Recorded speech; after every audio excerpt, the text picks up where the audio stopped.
British Columbia Institute of Technology acknowledges that our campuses are located on the unceded traditional territories of the Coast Salish nations of Musqueam, Squamish, and Tsleil-Waututh.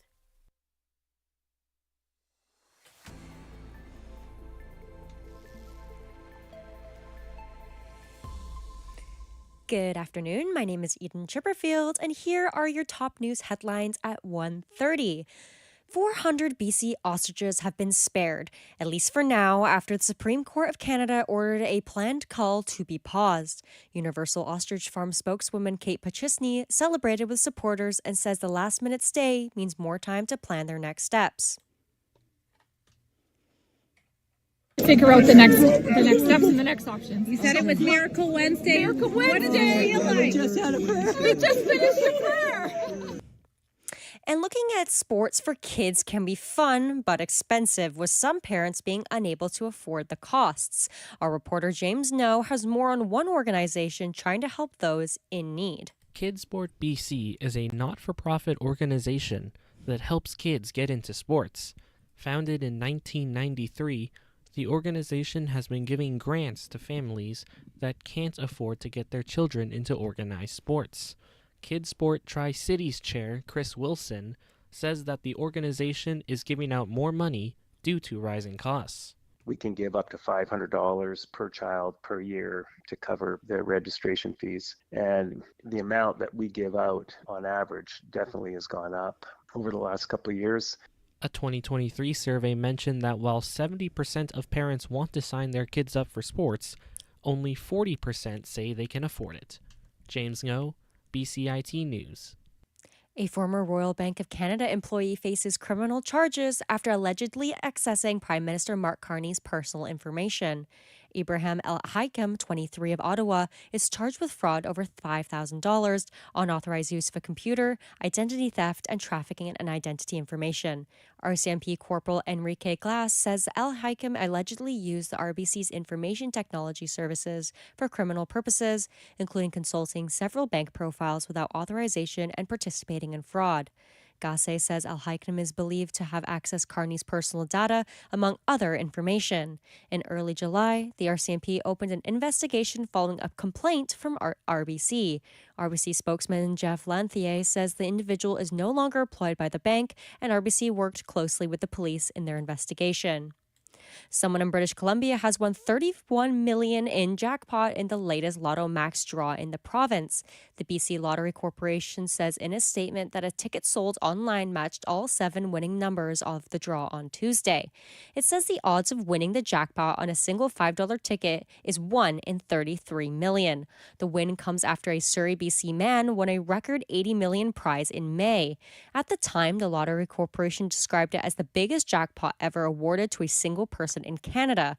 The corporation says lotto players in BC have won more than $196 million from Lotto Max so far this year. Alberta's government says it is yet to receive an interim report on the investigation into allegations of corruption over health contracts, but it shouldn't be finished in the coming days. The government says former Manitoba Judge Raymond Wyant had until today to submit it, but still has interviews to finish. It also says the interim report won't be made public.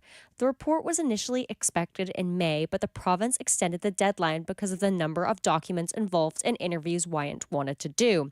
The deadline for the final report was set for October 15th. The allegations stem from a wrongful dismissal case filed by the former head of Alberta Health Services, who claims individuals in high government places interfered in overpriced health deals for private companies while she was on the job.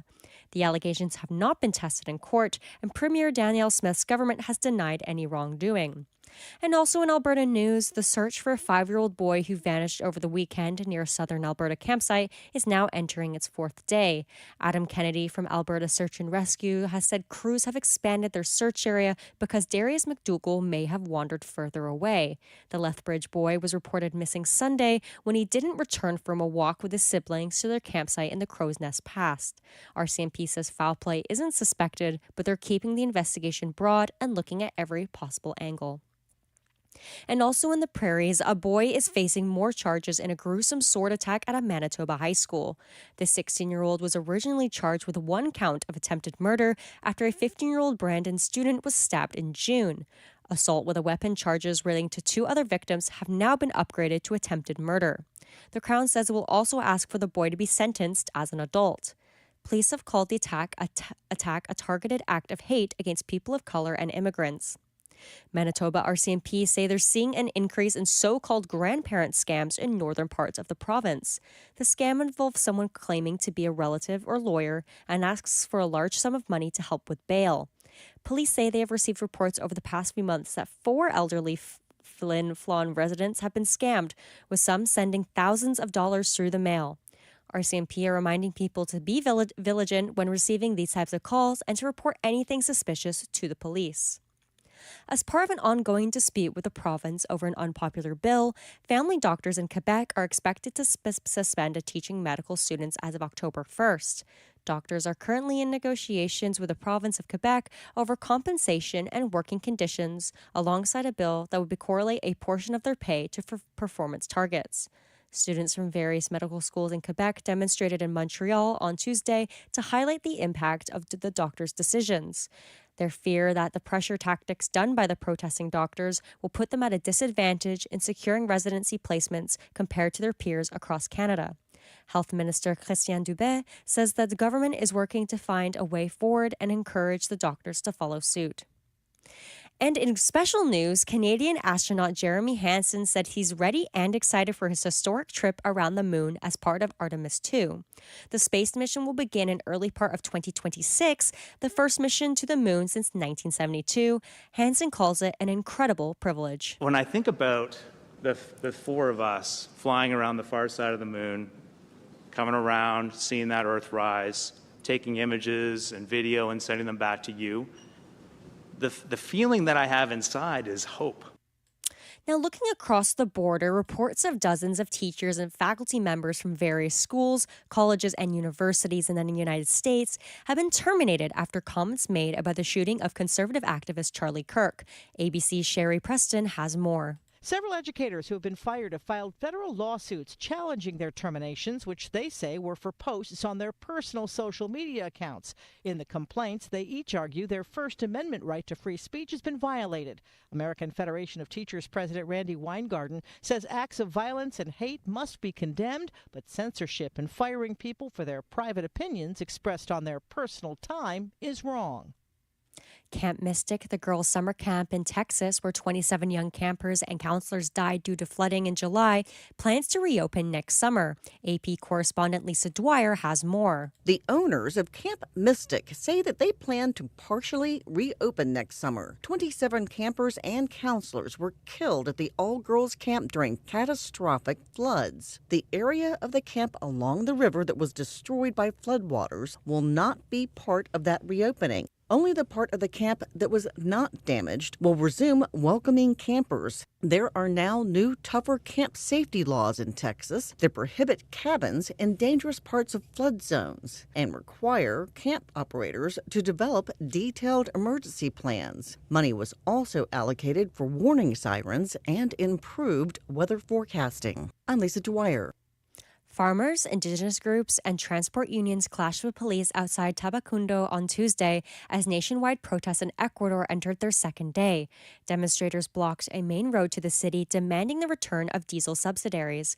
The subsidies in place since 1974 were eliminated on the 17th of September, causing the fuel price to nearly triple to $0.48 per gallon. Protesters say the increase threatens their livelihoods as diesel is essential for agriculture, machinery, and transport. Police Commander Corporal Eduardo Moreno Suarez says officers tried to disperse the protesters gradually, but later used tear gas and arrested at least one demonstrator. Organizers said they expect more people to join the protests in the coming days. Now, turning on to sports, Nathaniel Lowe had 2 RBI singles as the Boston Red Sox beat the Blue Jays 4-1, reducing Toronto's lead in the American League East to just 1 game. Kevin Gausman says he likes how the AL player picture is coming down with the wire with 5 games left in the regular season. You know, it's crazy. You play 162 games and it always feels like it comes down to the last week. which is nuts. I don't know how it always happens that way, but it's exciting as a player. You come to the field with a little bit different edge, knowing that every game means a little bit more.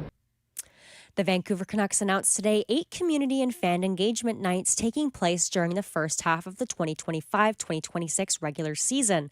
The Canucks will kick off celebrations starting with home opener on October 9th, which also marks the 30th anniversary of the first hockey game played at Rogers Arena. Also important to highlight is the first ever Filipino Heritage Night happening on December 5th.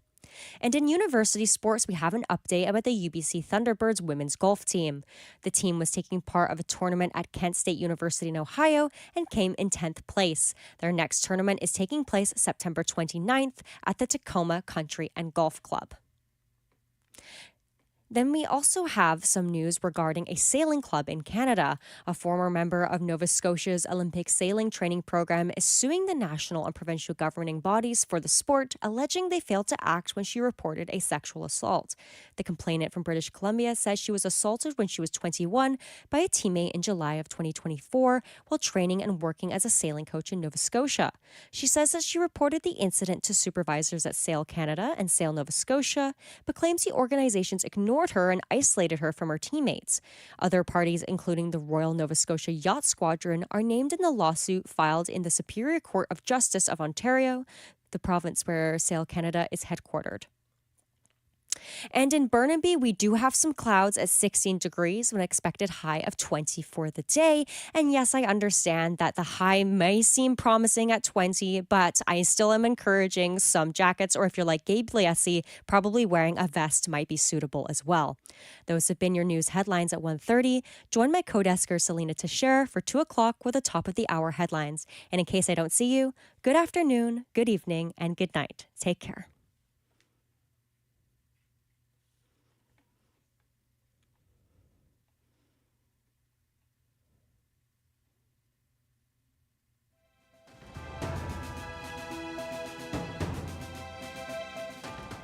Stay tuned for more on BCIT's 1680 The Crow.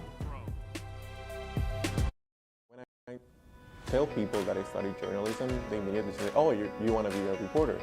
But I think, in my case personally, I really want to go into magazines, PR, social media.